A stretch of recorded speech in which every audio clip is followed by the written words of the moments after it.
He was born in a palace, a bloodline of true believers, but he found grace in chains, a king who lost everything only to find the heart of God. This is no ordinary story. This is the testimony of a king. Do you remember King Hezekiah?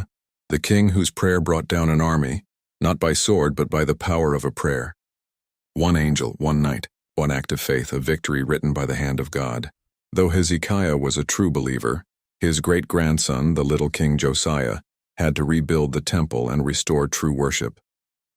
Between their stories stood a shadow, a king who nearly broke the chain of grace, Manasseh. This is no ordinary story. This is the testimony of a king.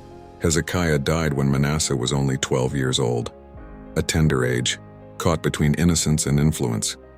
The age when a child needs a father's voice the most. But the throne had no guidance and the young king had no anchor. Without Hezekiah's wisdom, Manasseh's heart began to wander, and he chose the wrong path. The boy who once heard stories of faith now filled his palace with idols and fear.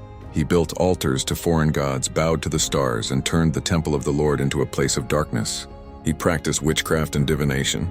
He burned incense to demons. He even sacrificed his own sons in fire. The streets of Jerusalem echoed with the cries of the innocent.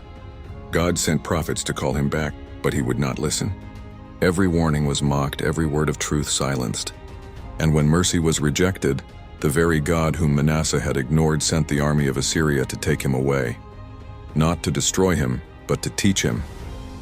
This was not a punishment, it was a timeout.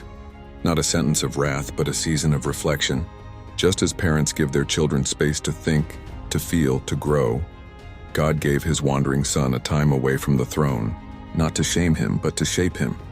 Not to end his story, but to rewrite it with grace. When that season ended, Manasseh returned with a humbled heart. He destroyed every idol he had built, repaired the altar of the Lord, and led his people back to the God of Israel. The ruthless king became a redeemed man. The one who led a nation astray became a living testimony of grace. And so the chain was not broken. From Hezekiah's prayer to Josiah's revival, even Manasseh's rebellion was folded into the mercy of God. This is just the beginning, a story of faith, fall, and redemption. Where kings rise, kingdoms crumble, and mercy rewrites the story. Stay tuned for the testimony of kings. When God moves, kings bow and glory returns to the throne.